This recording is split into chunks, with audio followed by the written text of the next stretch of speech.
Class start, ठीक है? Okay यार, हम शक्लें देखने में बड़ा मजा आता है। चलो ओके, तो हमारा चैप्टर है फोटोसिंथेसिस और मैं सीरियसली इस चैप्टर को रिकॉर्ड करना चाहती थी। ओके, फोटोसिंथेसिस के बारे में आप लोगों को क्या पता है?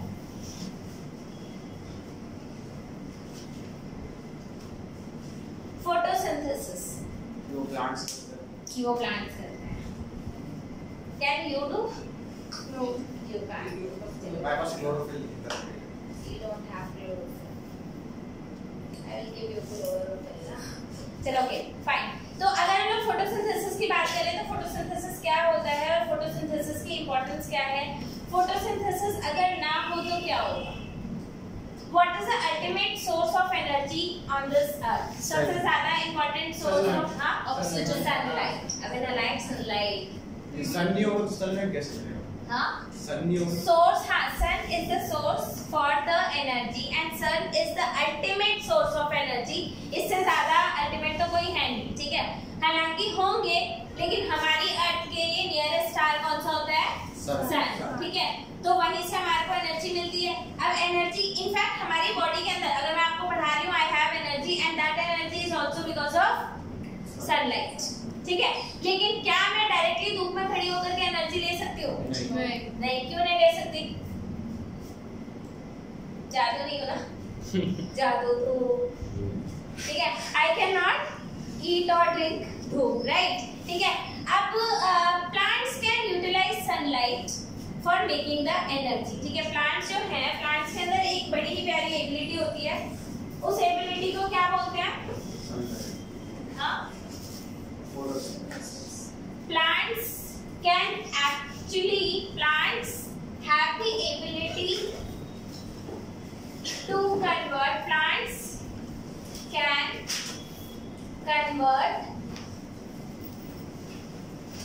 can convert solar energy into chemical energy. ये सोलर एनर्जी को किस में कन्वर्ट कर देते हैं? केमिकल एनर्जी में कन्वर्ट कर देते हैं। आप लोगों ने केमिस्ट्री पढ़ी हुई है, आई होप कुछ बच्चे पास भी हुए हैं, ठीक है? सब पास है। None of you is fail. अक्षर उत्कृष्ट क्या है? दीदी उसके पास हुआ 60 थे।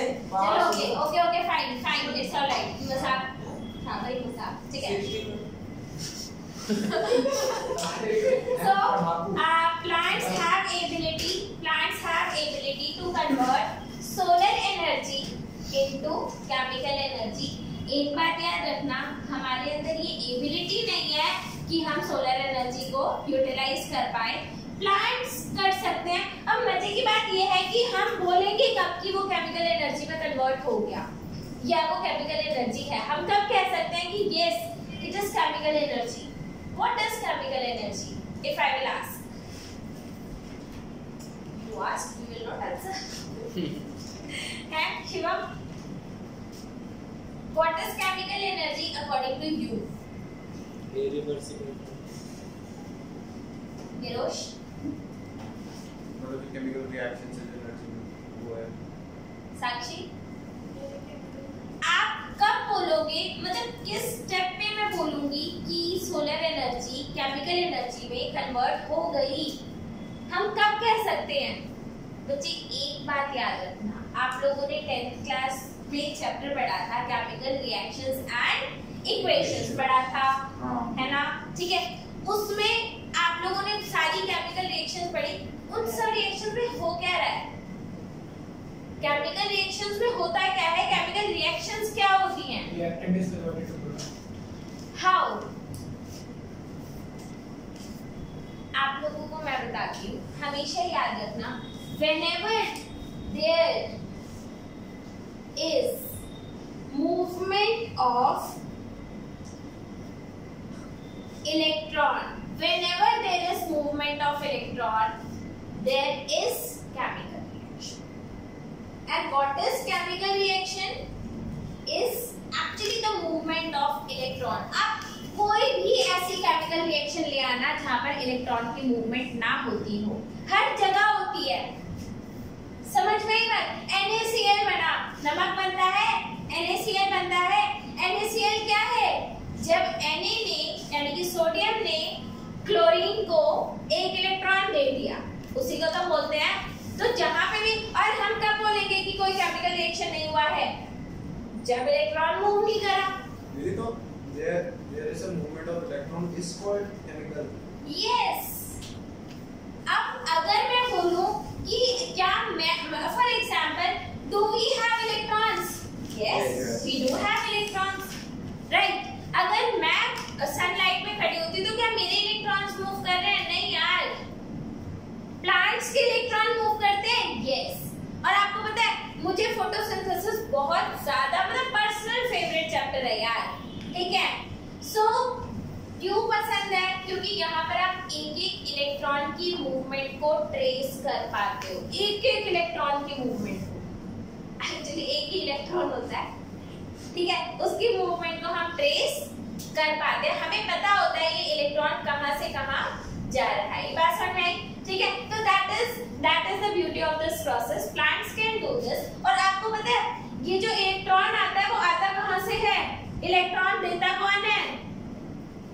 ये इलेक्ट्रॉन देता है। इलेक्ट्रॉन का सोर्स बच्चे पानी है। इलेक्ट्रॉन का सोर्स पानी है। पानी से इलेक्ट्रॉन आता है, यानी कि पानी ने अपना इलेक्ट्रॉन दिया और वो जब मूव करता है, ठीक है, तो वो हमारा फोटोसिंथेसिस होता है। Right? Is this clear? Photosynthesis की इक्वेशन क्या होती है? अगर मैं आप लोगों से पूछूं, बच्चे कुछ इनऑर्गेनिक मॉलिक्यूल्स लेते हैं, CO2 plus water, it makes what? It makes your C6H12O6 plus, right? और इधर आ गया आपका सनलाइट एंड क्लोरोफिल। आई बात समझ में? अब हमें मालूम है according to law of conservation of mass, mass can neither be created nor be destroyed, ठीक है। तो मास, तो डेफिनेटली अभी this equation is not balanced. Right now the equation is not balanced, तो हमें इस इक्वेशन को बैलेंस करना पड़ेगा। अगर मैं इस इक्वेशन को बैलेंस करूं तो simply putting here 6 and 6 here is enough. अगर मैं इधर 6 और इधर 6 लगा दूं, it is enough to make it like a balance, like to make it balanced. Okay. However, अगर आप लोगों को मैं बताऊं, the equation is balanced but not correct. ये इक्वेशन बैलेंस्ड जरूर है लेकिन करेक्ट नहीं है। आप उसका भी रीजन समझाएंगे। This equation is balanced but not correct. ठीक है। एक्चुअली अगर आप लोगों से क्वेश्चन पूछा जाए कि ये जो ऑक्सीजन हमें मिलती है प्लांट से, ये ऑक्सीजन कहाँ से आती है? CO2 से या पानी से? कौन देता है ये ऑक्सीजन? CO2 या वाटर? वाटर, ठीक है, ओनली वाटर। तो ये ऑक्सीजन कौन देता है? सो ऑक्सीजन, यहाँ पर आप लोग की एक इंफॉर्मेशन है, oxygen given by plant comes from water not by CO2, ठीक है। तो अब अगर आप इस इक्वेशन को दोबारा अगर देखते हो तो इस इक्वेशन में आप लोग क्या देख पाओगे? You can see here that यहाँ पर कितने ऑक्सीजन है हमारे पास? कितने ऑक्सीजन मॉलिक्यूल हैं? 6। यहाँ पर कितने हैं? तो क्या 6 molecules of oxygen give you 12 molecules of oxygen? समझ में आया? तो 6 molecules, 6 atoms basically, अब तो molecule नहीं रहा ना, 6 atoms cannot give you 12 atoms, That's why the equation is not correct. इसीलिए equation correct नहीं है. How can we make it correct? अब इसको correct बनाने का क्या तरीका है? बच्चे इसको correct बनाने का तरीका ये है कि अब आप लोग इधर देखना, हम लोग 6CO2 plus 12H2O gives you C6H12O6 plus 6O2 plus यहाँ पर हम एक और कर देते हैं 6H2O and now the equation is balanced and correct. ये equation क्या है? This equation is balanced and correct.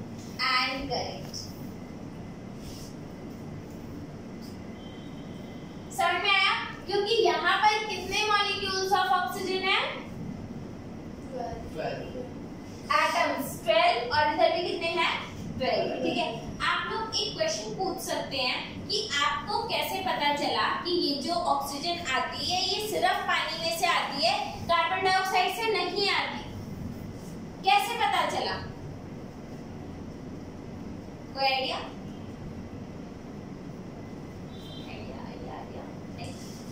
But there was an experiment. There was another experiment. ठीक है, उस एक्सपेरिमेंट के through we got to know that oxygen that we get from plant comes from water. ठीक है, उन्होंने क्या किया, एक बार in one type of samples, तो first time इन्होंने क्या किया कि आपके पास CO2 plus H2O gives you C6H12O6 plus oxygen देता है, राइट? दूसरा सैंपल और लेते हैं, दोबारा लिखते हैं CO2 plus H2O gives you C6H12O6 plus O2, right? ठीक है. एक बार इन्होंने जो पानी में ऑक्सीजन था ना उसको लेबल कर दिया. लेबल कर दिया मतलब कुछ आइसोटोप ऐसा लगा दिया जिसकी वजह से वो पता लगा सकते थे. तो उन्होंने पानी वाले ऑक्सीजन को क्या कर दिया, लेबल कर दिया.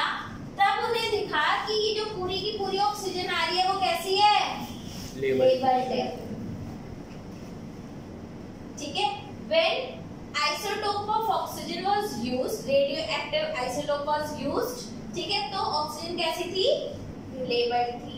जब उन्होंने CO2 वाले को लेबल किया तो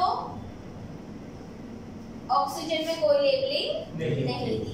And by this experiment they got to know that oxygen we get only from. अच्छा, एक बात बताओ, अगर इससे भी, ये हाइपोथेटिकल क्वेश्चन है, ये हाइपोथेटिकल क्वेश्चन है, अगर आपने ऑक्सीजन को लेबल किया होता और ऑक्सीजन लेबल हुआ होता और CO2 से भी ऑक्सीजन लेबल होता तो हम कहते हैं कि ऑक्सीजन दोनों से आती है. लेकिन उस केस में लेबलिंग हुआ ही नहीं and that's why we can say that oxygen do not come from CO2. यहाँ पर कोई डाउट है या नहीं डाउट है? यहाँ पर समझ में आ गई बात? That's great. Okay. इसे पॉज करें. पॉज. पक्का? ठीक है. तो अब अगर हम लोग देखें तो फोटोसिंथेसिस बच्चे ऐसा नहीं है कि इट इज मतलब वेरी न्यू प्रोसेस और आज ही और कल ही डिस्कवर हुआ है, ऐसा कुछ भी नहीं है. इट वाज बहुत टाइम पहले से लोगों को कुछ तो पता है कि हाँ भाई ऐसा कुछ होता है, right? So there was a scientist, उसने ना कुछ एक्सपेरिमेंट्स करे और पता है कब करे थे उसने एक्सपेरिमेंट? 1700 में. कब करे हैं? 1700. उसकी लाइफ टाइम 1733 से 1770 में. तो he did some experiments in 1770 में उसने कुछ एक्सपेरिमेंट्स करे and based on those experiments, ठीक है, उसने कुछ बातें इंटरप्रेट कर ली थी. आप बोलोगे ये तो बड़ी ही बेसिक सी बातें हैं, ठीक है. उसने क्या किया कि एक बेल जार लिया. बेल जार आप लोगों ने देखा होगा कहीं ना कहीं. उसने ये बेल जार लिया, इसको रखा, ठीक है. यहाँ पर एक रैट थी. I am just writing rat, ठीक है. आई एम नॉट राइटिंग बताने वाला झंझट को करना नहीं है, ठीक है. So there was rat and there was a candle. And there was a candle. मान लो अगर कभी आग लग जाती है तो बेस्ट वे क्या होता है अगर बुझाना हो तो? मान लो अगर आपके पास नहीं है तो ठीक है, जनरली ऐसा होता है कि अगर जैसे अगर हम लोग लैब में काम करते हैं तो उसके ऊपर कुछ ऐसा बर्तन सा लाकर, ठीक है, तो थोड़ी देर में क्या होगा, ऑक्सीजन पूरी की पूरी यूज हो जाएगी और आग अपने आप बुझ जाएगी, ठीक है, ऐसा हम कर सकते हैं। ओके, तो अब इसमें क्या था, कैंडल जल रही है और रैट अच्छा लाइव थी, ये रैट अभी डेड नहीं हुआ है, ठीक है, तो अभी ये जिंदा था। कुछ देर बाद उसने क्या देखा कि ये कैंडल बुझ गई है और ये रैट भी मर गया है, ठीक है। अब तो आपको पता है क्यों मर गया है, बर्निंग में भी क्या चीज यूज होती है, ऑक्सीजन, और रैट भी क्या ले रहा है, ऑक्सीजन, और आपका बर्निंग प्रोसेस भी क्या प्रोड्यूस करता है, CO2, और रैट भी क्या प्रोड्यूस कर रहा है, CO2, तो ये भी CO2 प्रोड्यूस कर रहा है। अब सोन क्या होगा, यहाँ पर सारा CO2 भर गया और डेफिनेटली ऑक्सीजन खत्म हो गई है, देन बोथ ये क्या हो जाएगा, ये बंद हो जाएगा और ये भी बंद हो जाएगा, राइट, ओके। अब उसके बाद उस बंदे ने फिर से क्या किया, फिर से एक बेल जार लिया, ठीक है, एंड उसने क्या किया, यहाँ पर रैट रखा, यहाँ पर एक पौधा रखा, ओके, एंड यहाँ पर कैंडल रखी। अब उसने क्या देखा कि अब ये रैट और जो कैंडल है ये काफी देर तक है, ठीक है, तो ना कैंडल आपकी बुझी ना रैट मरा, ठीक है, तो ऐसा उसको ये तो समझ में आ गया था कि something is produced by the plant which is used by the living organism and the burning process. अब एक बात याद रखना, ये एक्सपेरिमेंट इस साइंटिस्ट के लिए करना उतना आसान नहीं रहा होगा। क्यों आसान नहीं रहा होगा, क्योंकि ऐसी सिचुएशन लेकर आना जहां पर आप पूरा ऑक्सीजन कट कर दो, ठीक है, बार बार इसको बेल जार को हटाना लगाना इतना आसान नहीं रहा होगा। इसको पूरा कवर करेगा ना, अगर थोड़ा बहुत भी रहेगा तो इंसान जिंदा रहेगा ना।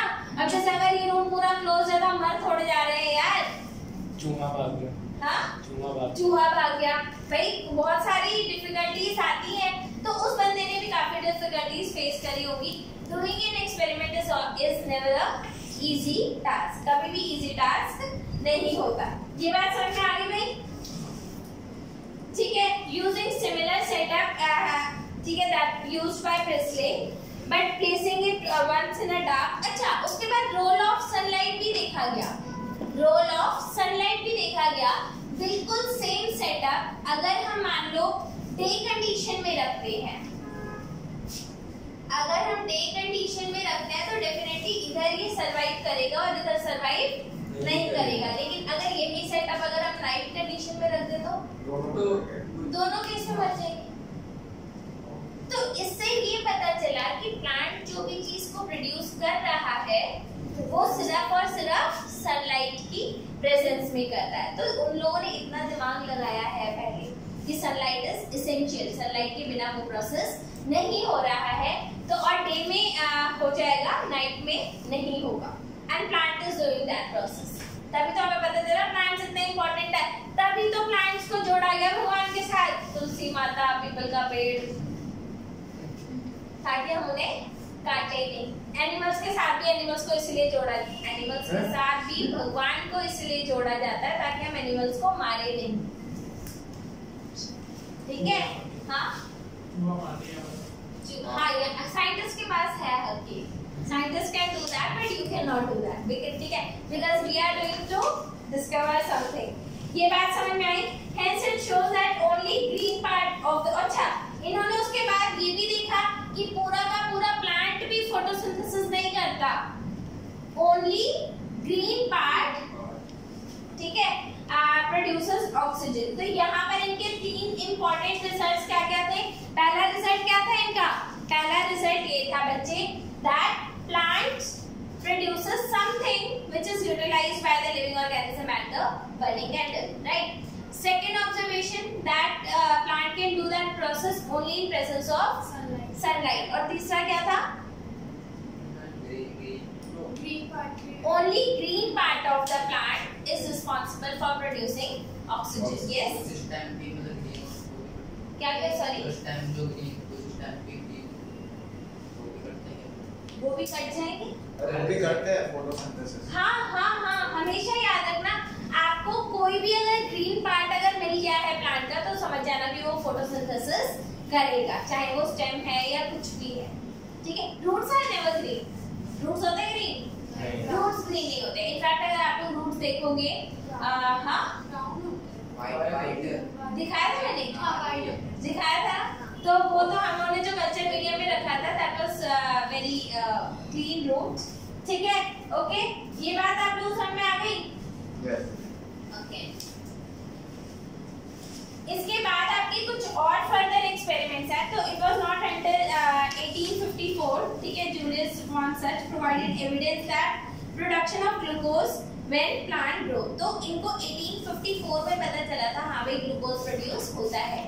आप लोग देख रहे हो, आप लोगों को लग रहा होगा यार आज कितना पढ़ना पड़ता है, ये वो लगता है ना, पढ़ाई करनी पड़ती है, साइंस ले ली, इसका मतलब हो गया कि भैया पढ़ के पागल हो जाओगे, राइट? लेकिन एक बात याद रखना, इन चीजों को जिनको आप लोग फिर भी एक साल के अंदर पढ़ लेते हो, उन चीजों की डिस्कवरी में कितना टाइम लगा है? बहुत ज्यादा साल।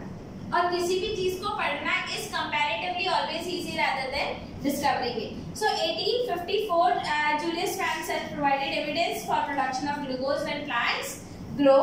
Glucose is usually stored as starch. ये तो आप लोगों को मालूम ही है, ठीक है? Now consider interesting experiment by T.W. Engelmann. ठीक है, ओके। अब हमें ये देखना, अच्छा, sunlight is necessary for photosynthesis. But what is sunlight? What is sunlight? Energy source. Photon. Energy. अगर मैं आप लोगों से पूछूं, ठीक है, कि सनलाइट में कितनी लाइट्स होती हैं? सनलाइट में कितनी सारी लाइट्स होती हैं? पहला क्वेश्चन, ठीक है। दूसरा क्वेश्चन, क्या प्लांट्स ट्यूबलाइट की प्रेजेंस में फोटोसिंथेसिस कर सकते हैं? Can I grow a plant in tubelight? नहीं। पक्का सोच के देखो। ये वाली ट्यूबलाइट बनी। नहीं, कौन सी वाली ट्यूबलाइट लाओ? कंपनी की। सूर्य ट्यूबलाइट। अरे नहीं, वो सूर्य ना। Actually you are not understanding. सूर्य, कम से कम नाम में तो सूर्य हो। 70 वॉट की ट्यूबलाइट क्या करेंगी? अच्छा, आप लोग अगर एक बात का ध्यान देंगे, ठीक है, नवरात्रों में जो आप लोग जॉब होते हो, धान ये पता नहीं जो मिलता है, ठीक है, जो आप लोग उगाते हो, ठीक है, कहाँ उगाते हो? छत पे? नहीं ना, घर में रहता है, ट्यूबलाइट में रहता है, लाइट पे जो घर में जितनी लाइट आ रही है उतने में ही रहता है, ग्रो हो जाता है ना। And what will happen if you will cover that plant completely? Grow होगा, लेकिन वो उसके पार्ट्स जो होंगे वो व्हाइटिश कलर के होंगे, ना कि ग्रीन कलर के, ठीक है? क्यों? क्योंकि क्लोरोफिल तभी बनता है जब सनलाइट होती है। That means sunlight is required for the synthesis of chlorophyll and the chlorophyll use sunlight for photosynthesis. आई बात समझ में? ठीक है, तो अब सनलाइट में हमेशा याद रखना बच्चे, एक्स रेज होती हैं। एक्स रेज होती है या नहीं होती? ठीक है, यूवी रेज होती है। तो क्या हमारी सनलाइट, और एक आपका विजिबल रेंज है, विजिबल, ठीक है, और बहुत सारी रेंज होती है ना यार, बहुत सारी रेंज होती है। तो क्या हम ये कह सकते हैं कि सारी लाइट जो है वो रिस्पांसिबल है फॉर फोटोसिंथेसिस? सब कुछ रिस्पांसिबल है? फिर क्या है रिस्पांसिबल है? क्या रिस्पांसिबल है? और एक बात याद रखना, ये जो ट्यूब लाइट है that is the visible light only, that is visible light only, ठीक है। And you can grow a plant in tube light. आप ट्यूब लाइट में प्लांट ग्रो कर सकते हो, ठीक है, और बहुत इजीली कर सकते हैं। इनफैक्ट जब हम लैब में प्लांट ग्रो करते हैं तो ट्यूब लाइट के साथ ही करते हैं। दिखाया नहीं मैंने आप लोगों को? तुम्हें चलो I will show that to you, ठीक है, हम लोग क्या करते हैं इन्हीं लाइट्स में प्लांट्स को ग्रो करते हैं। हाँ, ये बात अलग है कि इतने छोटे से प्लांट के लिए कम से कम 5 ट्यूब लाइट्स चाहिए। यानी कि अगर आप यहाँ पर ग्रो करने की कोशिश कर रहे हो तो उसकी हेल्थ उतनी अच्छी नहीं होगी। क्यों अच्छी नहीं होगी बच्चे? बिकॉज हालांकि वो इस पर्पस से नहीं रखा गया था, दिन में उसको लाइट मिलती है, वो तो मेरी केयरलेसनेस है। Actually I am very good in killing plants, ठीक है, मैं एक्सपर्ट हूँ। ये तो किलिंग नहीं तो टॉर्चर हो गया बेचारे।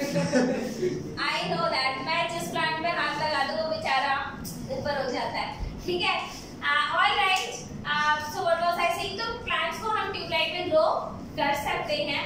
अब बात ये आती है कि प्लांट के लिए ये सब लाइट्स इंपॉर्टेंट नहीं होती। X rays, UV rays, gamma rays, gamma भी होती है ना शायद, ठीक है, ये सब इंपॉर्टेंट नहीं होती। उसको सिर्फ विजिबल लाइट से मतलब होता है। और एक बात याद रखना, ट्यूब लाइट में विजिबल लाइट होती है, ट्यूब लाइट में विजिबल लाइट होती है। विजिबल लाइट को हम कितने में स्प्लिट कर सकते हैं? विद क्योर, राइट, 1 2 3 4 5 6 7, क्या बात है, राइट, ठीक है, विद क्योर में स्प्लिट कर सकते हैं। अब दूसरी बात ये आती है कि क्या ये सातों लाइट चाहिए प्लांट को, और अगर चाहिए तो कौन सी लाइट फेवरेट है प्लांट की? कौन सी लाइट प्लांट की फेवरेट है? ग्रीन के अलावा सब कलर। यहाँ पर कुछ मेरे स्टूडेंट्स बैठे हैं जो जानते हैं कि अगर ऐसा क्वेश्चन पूछा गया है तो आंसर सीधा नहीं है, आंसर सीधा नहीं है, ठीक है। हाँ, प्लांट को ये दोनों बहुत पसंद,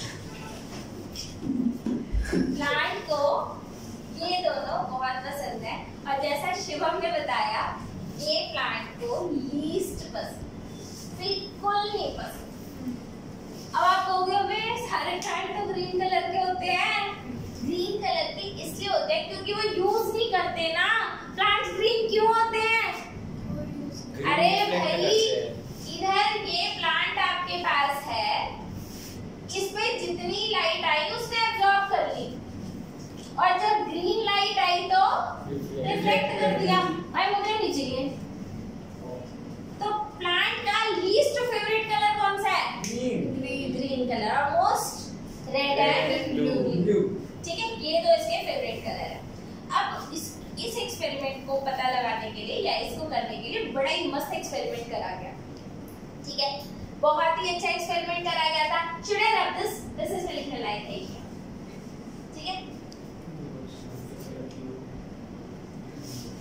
अब अगर हम इसके बाद देखें तो बच्चे इन्होंने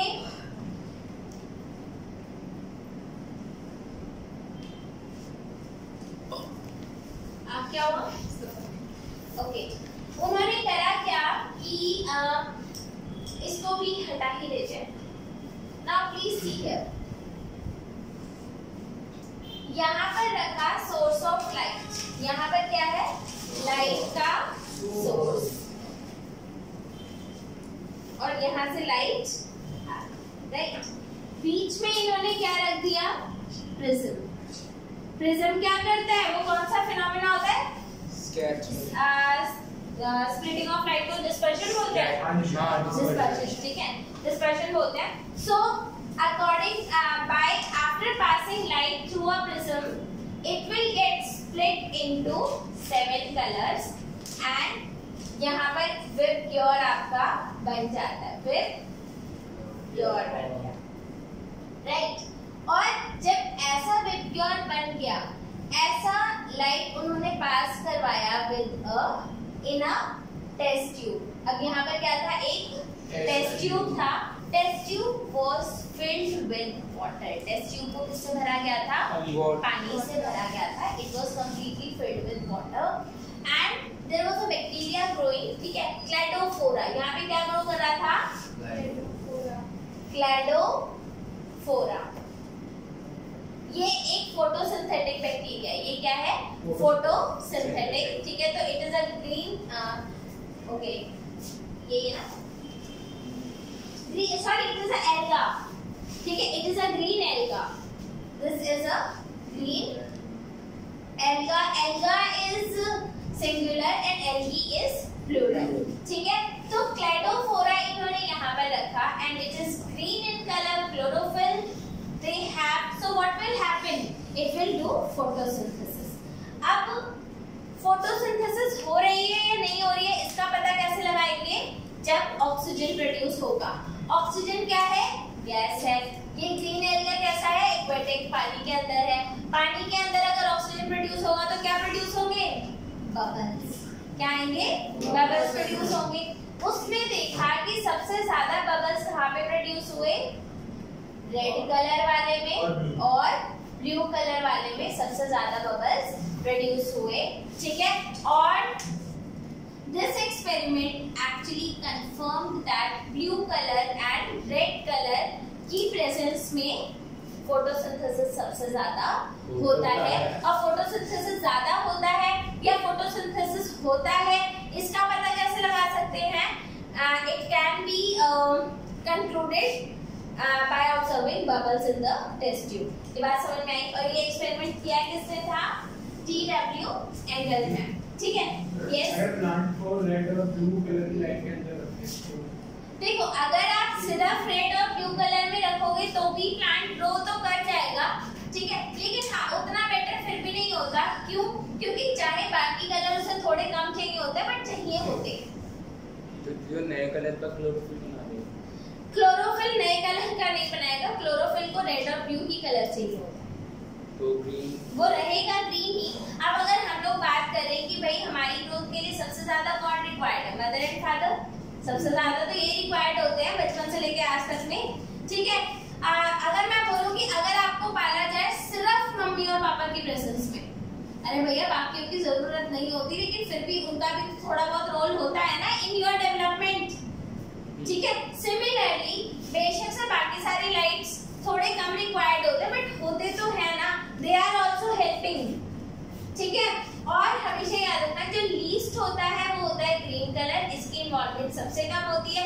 हालांकि मुझे याद है 8-9 इयर्स अगो, ठीक है, उसमें ये लोग डिस्कवर कर रहे थे कि ग्रीन कलर के भी कुछ कुछ रोल होते हैं. ठीक है, फोटोसिंथेसिस में ना सही लेकिन कहीं ना कहीं रोल होते हैं. बिकॉज अगर आप ग्रीन कलर बिल्कुल ही कट कर दोगे तो प्लांट नॉर्मल फंक्शन नहीं कर पाएगा. Is this clear? So now consider interesting experiment done by T.W. Engelmann. ठीक है, using prism to split the light. ठीक है, and he used green alga cladophora. क्या यूज करा था? Green alga. Green alga which was cladophora placed in a suspension of aerobic bacteria. और यहाँ पे क्या रख दिया था? अच्छा सॉरी, यहाँ पे थोड़ा सा एक चेंज है. ठीक है, इसके अंदर इन्होंने एरोबिक बैक्टीरिया भी रखा था. एरोबिक बैक्टीरिया, तो इसके अंदर क्या था? एरोबिक. हम बबल्स की प्रेजेंस से भी पता लगा सकते हैं but they use aerobic bacteria. Bacteria. अब ये बैक्टीरिया की ग्रोथ कहाँ पर ज्यादा होगी? जहां पर ऑक्सीजन ज्यादा होगा. जहां पर ऑक्सीजन ज्यादा होगा वहां पर बैक्टीरिया की ग्रोथ ज्यादा होगी. तो बैक्टीरिया की ग्रोथ कौन से उसमें ज्यादा होगी? रेड कलर वाले में एंड ब्लू कलर वाले में. ठीक है, तो जहां पर रेड कलर था वहां पर बैक्टीरिया ने ज्यादा ग्रो किया और जहां पर ब्लू कलर था वहां पर बैक्टीरिया ने ज्यादा ग्रो किया. Is this clear? Any doubt? सही बताओ. भी ऑक्सीजन तो सब में इक्वल होनी चाहिए. क्यों? ट्यूब है तो पूरे में स्प्रेड नहीं होगा. तो जहां पर बनेगी वहां पर तो हमेशा थोड़ा ज्यादा ही रहेगा ना. अच्छा, Yes. कंपैरेटिव. हाँ? ब्लर हो रहा है. वो अपने आप ले लेता है. ठीक है, ये बात समझ में आई? और कोई डाउट? अभी तक कुछ समझ में नहीं आया या डाउट नहीं है? तो अभी तक हम लोगों ने अगर फोटोसिंथेसिस का देखा तो क्या क्या देखा? पहली चीज हम लोगों ने क्या देखी? Sun is ultimate source of energy. What is chemical reaction? Movement of electron. When electron move, then we call Chemical energy. ठीक है, मैंने आपको बताया कि फोटोसिंथेसिस होती है तो एक्चुअल में प्लांट जो है वो इलेक्ट्रॉन को मूव करवा पाता है. And what is the source of that electron? Water. ठीक है, फिर हम लोगों ने देखा what is the equation for photosynthesis देखा था, जिसमें आपका carbon dioxide and H2O they were making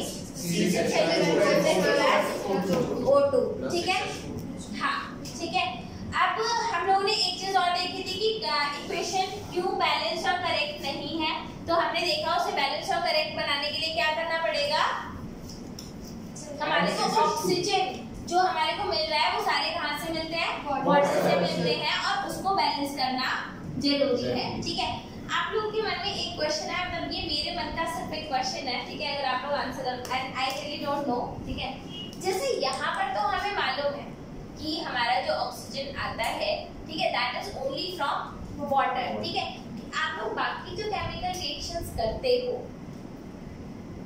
in your chemistry classes, ठीक है, तो बाकी जो आप करते हो आप उसमें कैसे पता लगाओगे कि कौन सा, जैसे मान लो कोई ऑक्सीजन है या कुछ भी है, any reaction if you are doing, तो अगर उसमें भी ऐसा कुछ इनएक्यूरेट हो तो, जैसे यहाँ पे तो हमने पता लगा लिया कि एक को हम लेबल कर सकते हैं, दूसरे को नहीं कर सकते, there are several number of experiment, वहां पे कैसे पता लगाएंगे?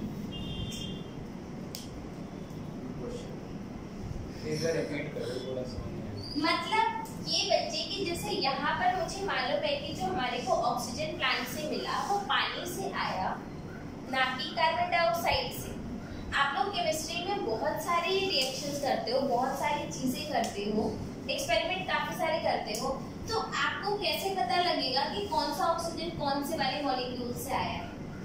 And I'm not talking about those simple reactions जहाँ पे सिंपल सा होता है कि हाँ भाई this is the only source of उसमें लेबलिंग हाँ उसमें लेबलिंग क्या, देखो फोटोसिंथेसिस की जो इम्पोर्टेंस है वो बहुत ज्यादा है, फोटोसिंथेसिस बहुत ज्यादा इम्पोर्टेंट रिएक्शन है, तो आपने उसमें लेबलिंग करके ये करके वो करके, लेकिन क्या हम हर रिएक्शन के लिए ऐसा करेंगे for each and every reaction? क्या फिर ऐसा होगा शायद कि जो इम्पोर्टेंट रिएक्शन होंगे उनके लिए हम ऐसा कर लेंगे कि हाँ भाई कहाँ से ऑक्सीजन आ रहा है, तो क्या उनकी हाँ लेबलिंग काफी महंगा प्रोसेस है, काफी महंगा प्रोसेस है, क्योंकि आपको आइसोटोप यूज करना पड़ता है, और एक्सपेरिमेंटेशन जब आप करने जाते हो तो it cost around 20 lakh 25 lakh इतनी कॉस्ट आती है हर एक्सपेरिमेंट की कॉस्ट, और तुम तो वैसे भी नहीं कर पाओगे क्योंकि जो इंस्ट्रूमेंट्स यूज होते हैं वही बहुत ज्यादा कॉस्टली होते हैं, ठीक है। तो these are not very easy task, ठीक है। तो हम डेफिनेटली ऐसा काम सिर्फ उन्हीं रिएक्शंस के लिए करते होंगे जो हमारे लिए बहुत ज्यादा इम्पोर्टेंट है, क्योंकि अगर इम्पोर्टेंट नहीं है तो इसको करने का कोई फायदा भी नहीं होगा। ओके, एक बार पॉज करें।